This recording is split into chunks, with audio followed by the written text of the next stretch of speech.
si des pays comme les États-Unis, la machine à tirer le monde, n'avaient pas utilisé l'arme du déficit public dans une proportion double du taux de croissance que l'on veut obtenir, les États-Unis auraient été depuis 40 ans en récession. Demain, la fin de l'insouciance. Demain, la fin de l'insouciance, c'est le titre du livre de Raphaël Rossello aux éditions Mareuil Éditions. Raphaël Rossello, vous êtes banquier d'affaires, vous affirmez être ancré dans le réel, par opposition à la finance qui, elle, est hors sol. Et même si vous déclarez que vous êtes foncièrement optimiste, vous partez d'un constat assez effrayant. Vous considérez que nous sommes en récession depuis des années, la croissance annoncée par les différents États occidentaux étant dopée pour vous à l'émission monétaire, donc à la dette. Raphaël Rossello, bonjour. Bonjour. Déjà, le titre de votre livre est une question et non une affirmation. J'ai envie de dire ouf, il y a de l'espoir. Alors pourquoi la fin de l'insouciance, peut-être ? Alors ça, c'était un pied de nez à notre président, dans la mesure où le livre était préparé depuis des mois avant, mais voilà, il avait fait une de ses interventions sur le thème de la fin de l'abondance, et j'ai voulu le reprendre au mot sur la notion de l'insouciance. Pourquoi ? Mais parce que je suis un baby-boomer, et cette communauté internationale, sa caractéristique, c'était la publicité du chewing-gum Hollywood. Alors vous êtes tous trop jeunes pour avoir connu ça sur les écrans de cinéma, mais voilà, c'était la joie de vivre. C'était la joie de vivre parce qu'il y avait le plein emploi, parce qu'il y avait une stabilité monétaire, plus ou moins. Bon, les 30 glorieuses. Les 30 glorieuses. Les 30 glorieuses. Les diamants sont éternels, enfin tout ça. Les diamants sont éternels. Très belle époque. Et c'est pas un constat que j'ai fait tout de suite, mais il m'a fallu un certain nombre d'années, en fait plus de 20 ans, pour comprendre en réalité ce qui s'est passé dans les années 70-80. Et là, je m'aperçois que cette insouciance que mes camarades au lycée, à la fac, dans les différents emplois que j'ai occupés après, avait tendance à s'éroder. Bon. Donc, oui, le sous-titre de Demain, c'est à la fois une question, mais c'est pour moi une crainte.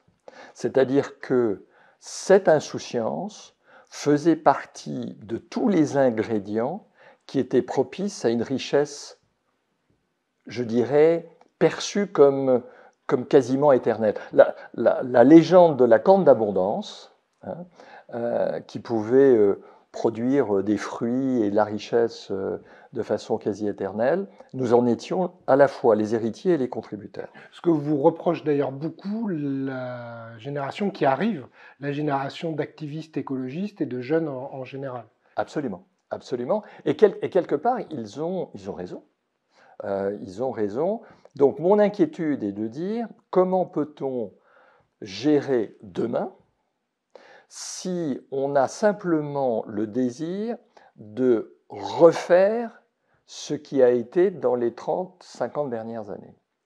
Et là, ayant été, et je rends grâce à la destinée, ayant été au plus proche du terrain économique, principalement français, également européen, mais aussi nord-américain, je dis nous sommes sur un leurre.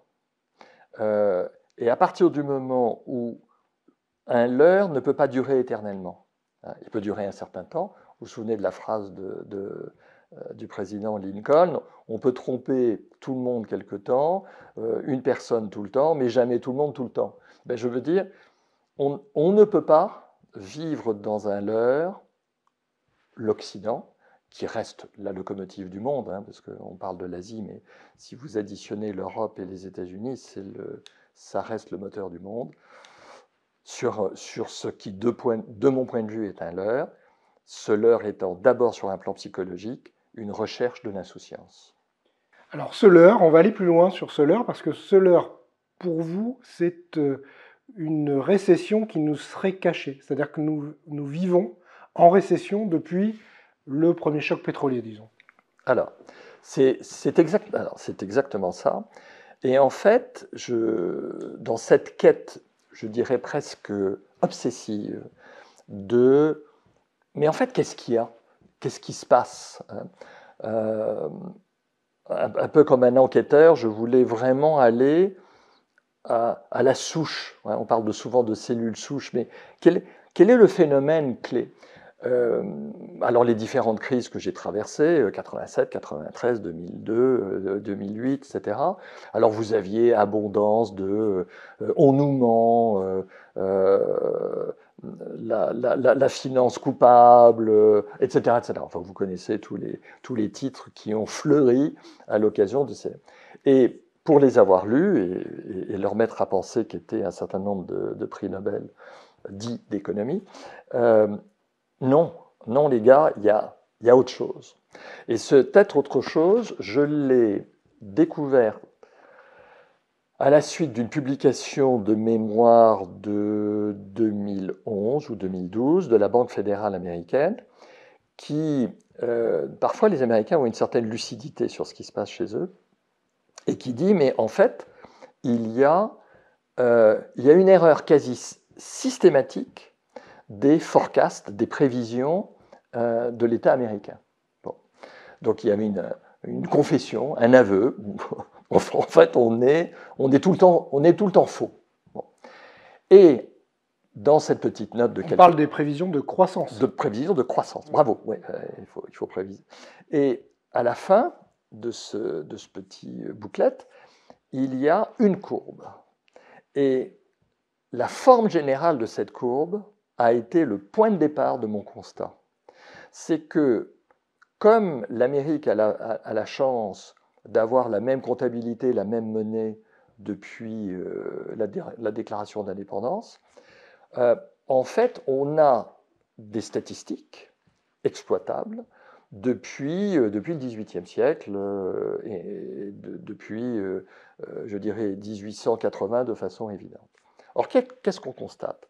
Entre 1880 et 1980, bien sûr, il y a eu des pics de déficit, essentiellement quand la guerre de sécession, la crise de 29, la Première Guerre, la Deuxième Guerre. D'accord? Mais ce creux de récession et donc de déficit public a été absorbé. Et par contre, depuis 1960, on s'aperçoit que ce déficit ne cesse de se dégrader. Oh, il remonte un peu, mais il n'arrive jamais à absorber la totalité de son déficit. Ça m'a donné envie d'aller chercher du côté de l'OCDE, la Banque mondiale, etc., et je donne d'ailleurs quelques chiffres dans mon livre, de me dire, mais qu'est-ce qu'il s'est passé depuis 50 ans si on retraite les chiffres de croissance en pourcentage du PIB, du pourcentage de PIB consacré à des dépenses publiques. Et là, on arrive à ce chiffre sidérant, et je prends le cas des États-Unis, mais c'est la même chose en France ou au Royaume-Uni, c'est que si je prends le cas des États-Unis, allez, de mémoire, on est à une moyenne de croissance affichée de 3,8%, non, que dis-je, de 1,8% en moyenne de croissance du PIB, mais on est en moyenne sur un déficit qui est du double. Ça veut dire que si je retraite, et ça a été ma première question, est-ce que j'ai le droit économiquement de déduire de mon taux de croissance affiché le taux de déficit que j'ai sur la même exercice? Ce qui reviendrait à dire toute la dette est injectée pour nourrir la croissance. Absolument. Alors, la dette publique. C'est ça, oui. La dette publique. Donc, toute la dette publique est injectée et est ajoutée au PIB. Absolument. C'est votre thèse. Alors justement, comme autant vous me donnez un bilan d'une entreprise, je sais le décortiquer, autant en matière je dirais de comptabilité nationale, j'ai les bases, hein, mais je ne suis pas un économiste public. Bon. Et donc, j'ai demandé à un homme de chiffres, qui était un ami, qui malheureusement a disparu, Jean-Louis Mullenbach, qui a été président de la Fondation pour la finance, à cheval entre Paris, Londres, Bruxelles, sur différentes normes comptables. Je lui dis, il y a 4 ans, 5 ans, je lui dis, Jean-Louis, en homme de chiffres, est-ce que j'ai le droit de le faire? Et il m'a dit, ta question est tellement désarmante, laisse-moi le temps d'y réfléchir. Et 3 semaines après, on s'est revus, il m'a dit, tu as totalement raison. C'est stupéfiant, mais tu as totalement raison. Bon, alors, on peut en discuter à l'infini, est-ce que le coût de la dette est dedans et pas dedans? Bon. Mais, dans l'essence, ça veut dire que si des pays comme les États-Unis, la machine à tirer le monde, n'avaient pas utilisé l'arme du déficit public dans une proportion double du taux de croissance que l'on veut obtenir, les États-Unis auraient été depuis 40 ans en récession. Bon. Quand vous dites ça, alors soit on vous envoie la camisole de force en disant ce type-là, il faut le sortir du circuit parce que vraiment ça ne va pas, soit vous vous dites ok, it's a fact, hein, mais pourquoi? Pourquoi a-t-on besoin, alors que pendant les 100 ans qui ont précédé, on n'a pas eu besoin de ce déficit chronique, pourquoi en a-t-on besoin? Et c'est là où on tombe sur,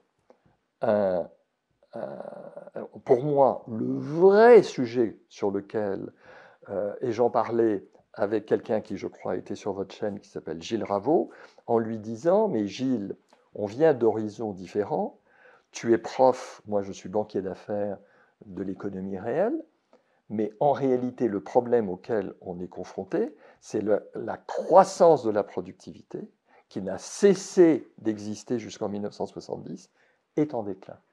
Et Gilles me disant, oui, et en fait, non seulement il n'y a plus de croissance des gains de productivité, mais en fait, il y a décroissance des gains de productivité. Et c'est là où on est, comme le dit un de mes amis, devant un abîme, un gouffre de perplexité. Comment se fait-il que dans un monde où on a de la technologie à bout de main, on n'a jamais autant consommé surtout. On n'a jamais autant fonctionné. On a la productivité, c'est le mariage entre l'esprit humain et la technologie. Donc, on est inondé de technologie et il n'y a plus de gain de productivité. Quand je pose cette question, les portes se ferment, les fenêtres se ferment, parce qu'on dit « oui, mais c'est provisoire ». Enfin, c'est un provisoire qui dure quand même, puisque le déclin, lui, qui est une des courbes que je donne, il a commencé il y a 50 ans. Donc on ne peut pas dire que c'est un phénomène éphémère. Oui, mais vous allez voir, l'intelligence artificielle, le machin, etc. Eh bien, tout ça ne crée pas de gain de productivité. Or, là-dessus, la science économique est catégorique.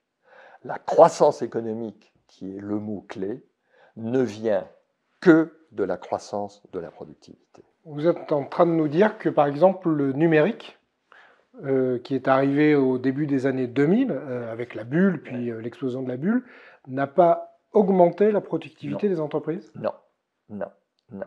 Alors, là, il y a un problème de terminologie.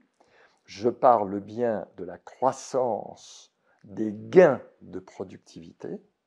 Il y a des gains de productivité, il y en a tout le temps, mais il faut que globalement ces gains soient supérieurs en 2006 par rapport à 2005 ou par rapport à 2004. C'est le delta des gains de productivité.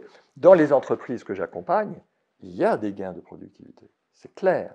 Mais ces gains de productivité, si on gagne dans un atelier de peinture, mais qu'on perd dans un atelier d'assemblage, il n'y a pas. Ou en charge administrative ou non, mais voilà. c'est ça. Mais la production générée, donc la richesse générée, elle stagne.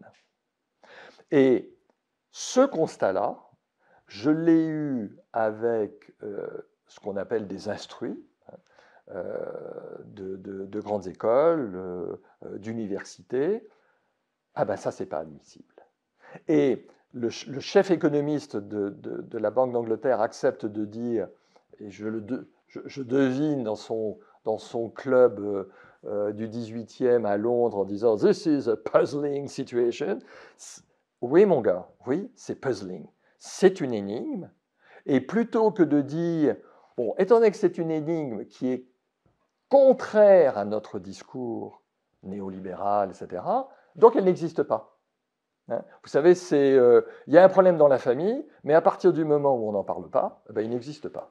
Est-ce qu'on n'a pas exporté ces gains de productivité en Asie avec la mondialisation? Alors, là, j'ai une position qui est également très désagréable pour mes camarades étant, ben, je veux dire, la finance internationale qui malheureusement gère le monde, c'est de dire, on a cru, et j'ai été parmi les crédules, on a cru que on allait, dans les années 80, pouvoir exporter notre modèle, que j'appellerais, en termes marxiens, le modèle victorien, d'accord, le petit blanc dominant mondialement, etc., anglo-saxon, etc.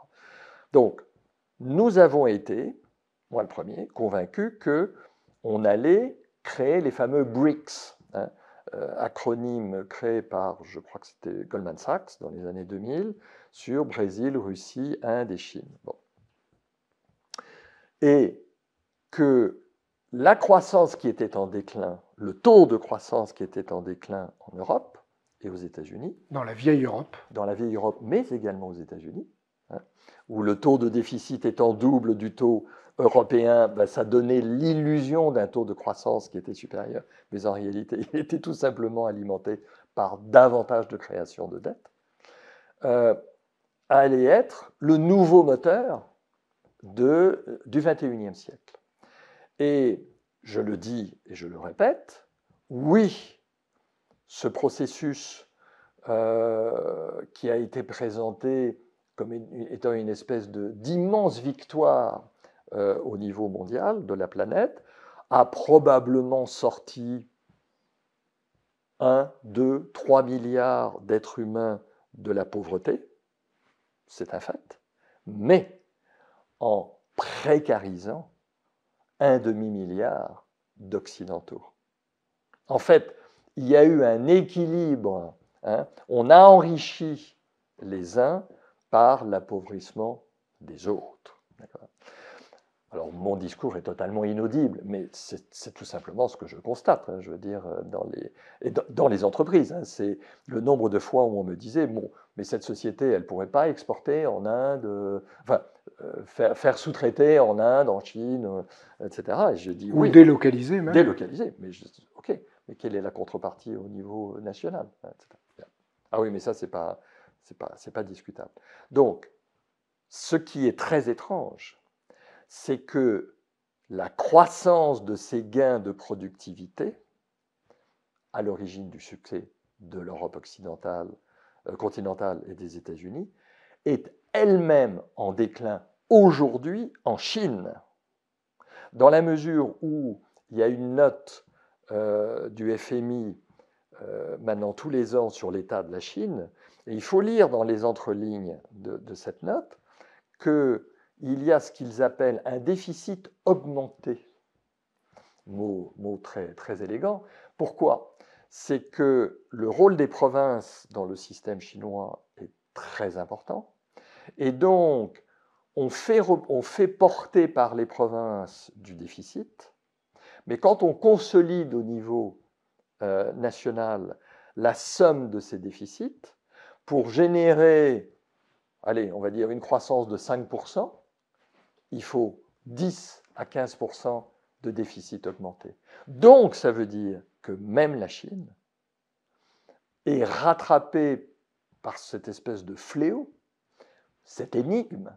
C'est comment se fait-il qu'à partir d'un certain stade de développement, nous ne soyons plus dans un progrès linéaire et éternel, mais dans un principe de thermodynamique, c'est qu'il y a un épuisement. Donc en fait, cet épuisement est à la fois celui qui nourrit l'écologie. Je ne parle pas de l'agitation, je parle d'une réflexion écologique que Bertrand de Jouvenel, il y a 60 ans, avait déjà anticipé. Donc, oui, il y a bien entendu un souci écologique, mais il y a, je dirais, cette notion de décroissance. Je n'aime pas la notion de décroissance. Pourquoi? Parce que la décroissance, ça voudrait dire que l'on mettrait un terme à ce qui pourrait réellement améliorer la condition de l'homme. Alors là, je suis hostile. On va revenir sur ce sujet parce qu'effectivement, récession pourrait être décroissance, ça pourrait être finalement les deux faces d'un même sujet. Je voudrais revenir sur la problématique de la dette. Finalement, si les États-Unis ont envie d'émettre des dollars pour maintenir une croissance, qu'elle soit cachée, fausse, réelle, c'est leur problème. En quoi ça nous concerne? Alors, et pareil pour la France. Oui, on a 3 000 milliards de dettes, 116% du PIB, ça ne nous change pas notre vie. Alors oui, si, ça change notre vie parce que les services publics, bizarrement, vont moins bien, mais finalement, la dette, ça pourrait ne pas être un problème. Je suis de ce point de vue-là, en tant que citoyen et banquier, très inquiet. Je suis très inquiet parce que il y a eu l'apparition de cette théorie monétaire moderne qui consiste à dire, et il y a des gens beaucoup plus intelligents que moi qui le prétendent et l'argumentent, que à partir du moment où la dette est payée par de la monnaie et que la monnaie, c'est le tribut de l'État, cet État, il crée de la dette pour financer son déficit et il a la possibilité d'un trait de plume dans sa comptabilité d'effacer la dette. Techniquement, comptablement, il peut le faire. Le seul problème qui échappe justement à des gens qui ne sont pas dans la réalité, c'est que quand un salarié qui s'est fait jeter de sa banque demande à son entreprise de lui faire une avance remboursable, quand, et je l'ai utilisé quand j'étais jeune homme, j'obtenais un crédit revolving pour changer un élément de cuisine ou autre, la joie que procurait la décision prise par l'entrepreneur qui prête, etc., de dire « votre crédit est approuvé ». Waouh! Parce qu'il y avait le sentiment immédiat que j'avais de l'argent, et on était conscient du fait qu'il fallait le rembourser, mais on était surtout conscient d'avoir l'argent. Si au moment du remboursement de cette avance, j'entends que l'État français, qui me demande de payer des impôts, qui me met des taxes, qui me met des amendes, qui me met des contrôles, a décidé, en accord avec ses copains à la Banque de France ou à la BCE, d'effacer 500 milliards. Mais vous imaginez l'état d'esprit dans lequel je me trouve? Ça, c'est le premier élément. Vous ne pouvez pas dire qu'à un niveau qui serait stratosphérique, bon, je crée de la monnaie, j'efface la monnaie, je crée de la monnaie, j'efface de la monnaie, et qu'au niveau du terrain, ah non, non, non, non, non, toi, on t'a prêté des vrais euros, et il va falloir que tu rembourses des vrais euros. Donc déjà, sur un plan sociétal... Le côté exemplaire. Mais impossible, ingérable. Ça, c'est le premier point. Le deuxième, je suis l'Arabie Saoudite, je suis le Koweït, j'achète de la dette française. Et vous commencez déjà à l'effacer entre vous? Vous voulez que je ressouscrive à vos demandes de crédit? Eh bien non, je passe mon tour. Je passe mon tour parce qu'il y a des pays qui ont peut-être des signatures un peu moins bonnes que la vôtre, mais qui n'ont pas pratiqué c'est également l'exemplarité, etc. Mais la troisième, c'est que quand vous faites ça, et j'avais fait une note qui a apparemment eu un certain succès, où j'interpellais notre président en disant, vous dites dans vos vœux de 2023 que vous n'étiez pas prêt, vous n'aviez pas anticipé, personne n'avait anticipé l'inflation. Mais attendez, il y a eu une inflation sur les actifs pendant 30 ans, et vous considérez, en économiste certainement plus compétent que moi, qu'il n'allait pas y avoir transfert d'une partie de cette inflation dans la vie réelle. Enfin, c'est indécent. Bien sûr, il y a la guerre, bien sûr, il y a eu le Covid, etc. Mais ça, ce sont des éléments de révélation. Le problème, c'est qu'on a augmenté des masses monétaires dans des proportions où sa vitesse de rotation se ralentit et qu'elle crée mécaniquement de l'inflation. Donc, par contre, cher ami, vous avez commencé par les États-Unis. Les États-Unis sont dans une situation paradoxale. En dehors du cinoche qu'ils nous font régulièrement sur le plafond de la dette, etc. À la fin du mois de juin, on n'arrivera pas à payer, etc. etc. Tous les ans, ils le font. Oui, absolument. Qu'est-ce qui se passe en réalité? C'est que, et là, effectivement, les tentatives entre l'Inde, le Brésil, la Chine, la Russie et autres, de se décorréler du dollar. Alors, pour le moment, je peux vous assurer que mes amis à Boston, à New York ou à Philadelphie, ils disent non, non, this is bullshit. D'accord. Bon. Pourquoi? Parce que, pour le moment, le green paper, c'est dans le monde entier considéré comme le true money, la vraie monnaie. Et ça l'est considéré pourquoi? Mais parce que nous sommes sous la domination américaine, sur un plan militaire, sur un plan technologique, sur un plan juridique et judiciaire, sur un plan des normes, hein, dans tous les services. Donc, cette position de dominante fait que, ouais, d'accord, on sait que le dollar intrinsèquement perd de la valeur, mais comme elle est émise par ce qui reste la puissance dominante de la planète, ça vaut quelque chose.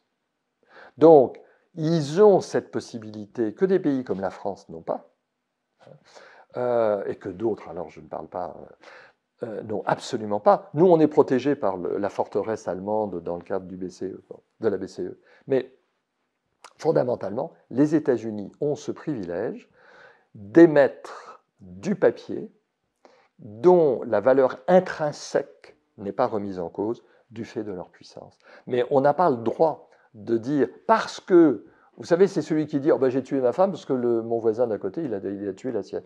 Donc on a le droit de faire ça. Non. Hein. Le mauvais exemple ne doit pas nous autoriser à le faire. Mais c'est surtout pour moi le drame de se dire, si on rentre, mais je sais qu'il y a des esprits qui sont là-dedans, je suis passé sur des chaînes avec Gaël Giraud, par exemple, qui le dit, il le dit avec sincérité, mais je dirais qu'il le dit en tant qu'homme d'église. Hein. C'est qu'effectivement, il a, et de ce point de vue-là, je ne peux pas lui en vouloir, mais mon gars, tu peux pas mélanger la doctrine sociale de l'Église et la vie de l'économie réelle. Vous dites optimiste, et là vous venez nous décrire quand même une situation qui rend alors farouchement optimiste, et là vous venez de nous décrire une situation qui ne donne pas envie de l'être. Alors c'est quoi votre définition de l'optimiste farouche? Je dirais activiste. Le mot d'optimisme et tout ce qui va autour en ce moment, on ne vous parle que du bien-être, la théorie du bonheur, la joie permanente. Regardez toutes les publicités, regardez tout le message qui nous est donné, revient à mon chewing-gum Hollywood des années 70, c'est non, restez dans l'insouciance. Donc ce n'est pas « je suis insouciant », c'est « je vous intime l'ordre d'être insouciant ». Parce que si effectivement vous écoutez ce maudit Raphaël Rossello qui vous dit que demain c'est la fin de l'insouciance, vous allez aggraver le fait que je souhaite que vous restiez endormis. Hein. Dormez, bonnes gens, je m'occupe de vous. Oui, il y a des philosophes qui disent que la théorie du bonheur pour tout le monde, c'est effectivement un système d'esclavage des masses, quoi. C'est une forme d'esclavage des masses. Quel est le problème? Le mot optimiste, vous avez deux appréciations. Vous avez une appréciation qui est la plus largement diffusée, c'est la crédulité. Demain, il n'y aura pas de problème. L'insouciance. Je hais toute ma vie, probablement parce que mon père m'avait demandé de me méfier de cette attitude, on est le fruit de son éducation, et que on n'a pas le droit de dire que demain, il n'y aura pas de problème. Mais non, la vie, c'est, on peut recevoir un pot de fleurs du 6e étage, on peut se choper un virus, on peut être trompé par ses amis, enfin, je veux dire, non. Mais c'est parce que vous êtes banquier, vous avez passé votre vie à calculer le risque. Oui, mais parce que le risque est inhérent à la vie. Il n'y a pas de vie sans risque. Ça n'existe pas, d'accord? Alors, on peut le réduire, on peut le contenir, on peut le mesurer, on peut se protéger, on peut le financer, etc. Bien. Donc, je n'aime pas, c'est pas que je n'aime pas, je récuse cette notion de l'optimisme crédule. Donc, ceux de vos auditeurs qui disent « donc c'est un pessimiste », de ce point de vue-là, ils ont raison. Non, pour moi, l'optimisme, et je crois d'ailleurs qu'on s'en était déjà parlé, c'est celui à la fois de Confucius ou d'Hannah Arendt, c'est 3 étapes. On se prépare au pire, c'est-à-dire on se prépare au problème, mais on commence par là. 2, on espère à ce moment le meilleur. Une fois que je me suis dit, ok, j'intègre le pire, donc à ce moment-là, j'espère le meilleur. Et 3, je suis armé pour prendre la vie telle qu'elle vient.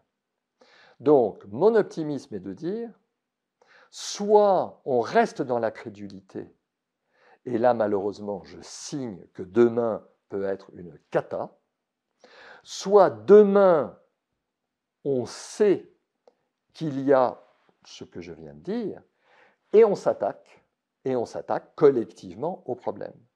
Alors, quelles sont les idées qu'ils peuvent avoir? Oui, parce que là, donc, si on suit votre logique, donc nous savons que nous sommes en récession. Nous savons que nous sommes en récession. Et donc alors, la récession, elle a deux effets principaux. Elle en a plein, mais elle a 2 effets. Elle a un effet financier, elle a un effet social. L'effet financier, ce n'est pas que M. Arnault ou M. Musk va perdre 150 milliards. Non. Il ne va pas perdre ces 150 milliards parce que ces 150 milliards n'ont jamais existé. C'était une valeur d'entreprise, des valeurs boursières. Faites tant qu'on n'a pas vendu les actions, absolument. Ça n'existe pas. Ça n'existe pas, d'accord? Donc, faites très attention à ces mots qui se veulent alarmistes, alors eux, de dire oh, mais alors vous imaginez, selon le proverbe chinois, que quand les gros maigrissent, les maigres meurent. Alors ça veut dire que si lui il perd 150 milliards, moi si je perds 150 euros par rapport à mon panier, je vais être dans l'extrême difficulté. Bien. Ça c'est la conséquence financière. Elle reste toujours gérable. Vous allez plus loin, vous dites que en plus ces gens qui sont dans la finance et dans les milliers, les 10 000 personnes qui sont tout en haut, en fait ne perdent jamais d'argent, quoi qu'il arrive. Alors en plus, ils perdent jamais d'argent parce que... Voire ils trouvent des solutions pour en gagner plus. Oui, non, bon, c'est la notion d'arbitrage. Enfin bon, c'est des techniques qui ne sont pas les miennes. Vous savez, dans le monde de la finance... C'est pour ça que j'ai parlé de la finance et pas de la banque. Absolument. Et de la banque, pas crédit, c'est-à-dire que moi, j'accompagne des entrepreneurs qui savent qu'ils vont avoir un problème. Et justement, le but, c'est on l'anticipe, on le structure, on l'organise. OK, problème financier, il est réel, mais quelque part, il est gérable. Par contre, la dimension sociale est celle qui me préoccupe. Et elle me préoccupe parce que mon père a quitté l'Espagne dans une guerre civile dont il ne nous a jamais parlé, tellement elle était monstrueuse. Parce que le nazisme, parce que le communisme, parce que tout ce que l'on peut voir naît toujours d'une crise sociale. Et cette crise sociale, là, on arrive en bout de course, puisque selon mon constat, la croissance de la productivité n'existant plus, ça veut dire que la croissance naturelle du PIB n'existe plus. Donc ça veut dire que le problème de l'emploi, qui est un de mes thèmes favoris avec Gilles Raveau, est un vrai problème. Bien. Quelle est une esquisse de solution? La première, il y aura, elle va se contracter, mais il y aura toujours ce que j'appelle une économie marchande. Production de biens et services pour créer du profit dans les entreprises, créer un peu d'emplois et rémunérer le capital. Bien. Après une période un peu difficile, ça va perdurer. Pourquoi? Parce qu'il faut qu'il y ait de l'eau potable, parce qu'il faut qu'il y ait de l'électricité, il faut qu'il y ait de la mobilité, il faut qu'il y ait des médocs, il faut de l'éducation, des loisirs, etc., etc. Mais qui sont marchands. Bien. Il faut qu'une économie non marchande, et c'est là où je suis en rupture avec mon entre-soi, c'est que dans mon entre-soi, ils disent oui, mais ton économie non marchande, comment elle me permet à moi de faire fortune? Je dis non, non, toi ta fortune, elle va être dans l'économie marchande. Mais par contre, rien ne t'empêche de consacrer du temps à créer du service, voire du produit, mais surtout du service, qui aujourd'hui n'est pas rémunéré. C'est-à-dire qu'aujourd'hui ne nous donne pas un moyen d'échange pour avoir accès à d'autres services qui ne sont pas marchands. Bien. Cette vision, elle n'est pas du tout utopiste. Pourquoi? Parce que ça fait 15 ans que je m'occupe d'une association d'aide à l'enfance, et je vois, alors bien sûr, on a besoin de vrais euros pour aider ces enfants, mais les fratries, les parents, etc., qui ont du temps libéré parce qu'on redonne de la résilience à ces enfants qui sont dans des... c'est pas seulement la souffrance, le désespoir, etc. On recrée en fait des conditions d'insouciance. Okay. Le seul problème, c'est que je suis galiléen au sens, il faut mesurer tout ce qui est mesurable et essayer de mesurer ce qui ne l'est pas. Elle est là, la rationalité. Mais le problème, c'est que je reconnais que les critères de ça sont compliqués à mettre en place. Oui, en cela, vous rejoignez assez étonnamment des activistes ou des écologistes ou des environnementalistes qui sont presque pour la décroissance, alors mot que vous détestez, mais vous rejoignez parce que quand vous parlez de ça, on pense monnaie complémentaire, on pense échange, on pense retour du troc sur des savoir-faire et des choses comme ça. Oui. Vous ne parlez pas de réindustrialisation, là, on est bien d'accord. Attendez, pour sauver l'activité marchande, oui, il faut réindustrialiser. À fond la caisse. À fond la caisse. Hein. Parce qu'il faut viser local. Enfin, je veux dire, bon, là-dessus, non, je ne suis pas rentré dans le détail de cette sphère parce que cette sphère de l'économie marchande doit être hyper protégée et stimulée pour ne pas être dans une situation de chaos. Okay? Bon, ça, je ne rentre pas dedans parce que vous avez énormément d'auteurs, parce que vous avez plein de gens qui le savent. Oui, c'est plus sur cette activité, sur cette sorte de croissance. Alors, effectivement, vous avez raison, on n'a pas d'indicateur là. Alors, on n'a pas d'indicateur. Je ne sais pas quel pays d'Asie avait créé l'indicateur du bonheur. L'indicateur du bonheur, etc. Ça, j'y crois pas. Par contre, le premier gestionnaire au monde qui s'appelle BlackRock, son président, alors il y a un effet d'annonce, il y a un effet marketing, etc., a été de dire la tokenisation de toute une partie de l'activité sera une activité économique à part entière. Bon. On n'a pas le temps de rentrer là-dedans, mais oui, la tokenisation, c'est-à-dire on joue avec des concepts modernes qui s'appellent la blockchain, etc. Je suis dans le conseil stratégique de quelques start-up à côté de mes activités de banquier, de l'économie traditionnelle.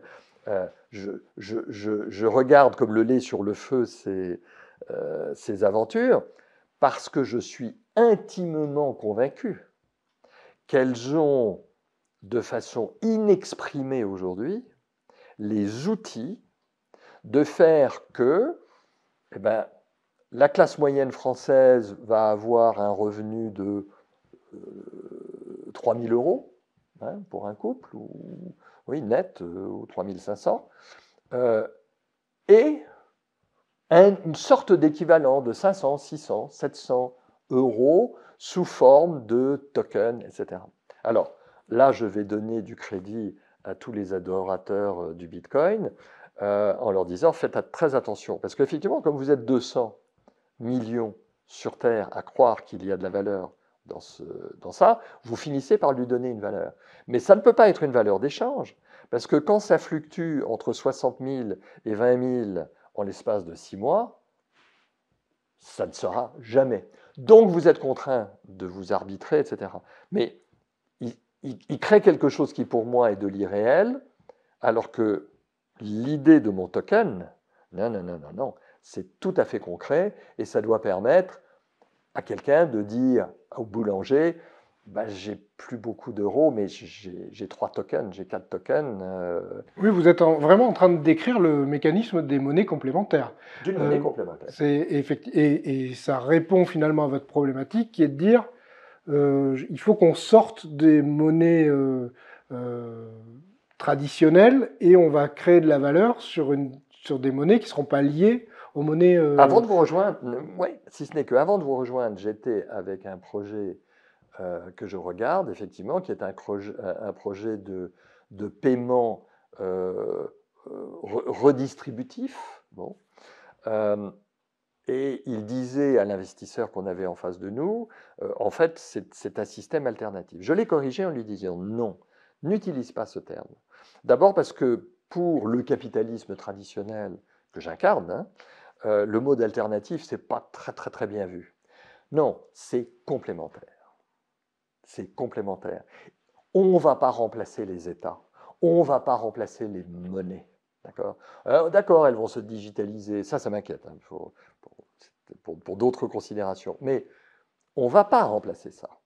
Mais étant donné que ça, c'est contracté et va continuer de se contracter, il n'y a plus de productivité pour le faire croître. Okay. Donc, il faut que j'envisage, mais quand je dis envisage, il faut que l'atelier commence ce soir. J'invite tous ceux qui nous écoutent. Ce n'est pas demain. Parce que comme il va falloir entre 5 et 10 ans, en travaillant beaucoup, pour organiser, cristalliser tout ça, c'est là où j'ai envie de m'impliquer, compte tenu de mon âge, c'est ces 5 à 10 ans. Où là, il faut jouer avec des concepts comptables, il faut jouer avec des concepts monétaires, avec des concepts d'appréciation, de mesure, etc. Oui, ce que vous dites là, c'est vous dites aux gens, soyez innovants, ne vous contentez pas de ce qui existe, parce que ce qui existe est en train de se contracter, de se réduire et d'être finalement assez fragile. Et devient fragile. Et devient fragile. Donc, soit vous vous accrochez à l'insouciance d'avant et vous vous accrochez à une fragilité, ça me fait peur. Soit vous prenez un peu d'aspirine, de vitamine C ou un verre de Bordeaux ou que sais-je, et vous vous dites non, il a probablement raison, attaquons le problème. Raphaël Rossello, merci beaucoup pour ces propos. Donc je vous invite à lire le livre de Raphaël Rossello, Demain, la fin de l'insouciance, point d'interrogation, et à bientôt. Merci.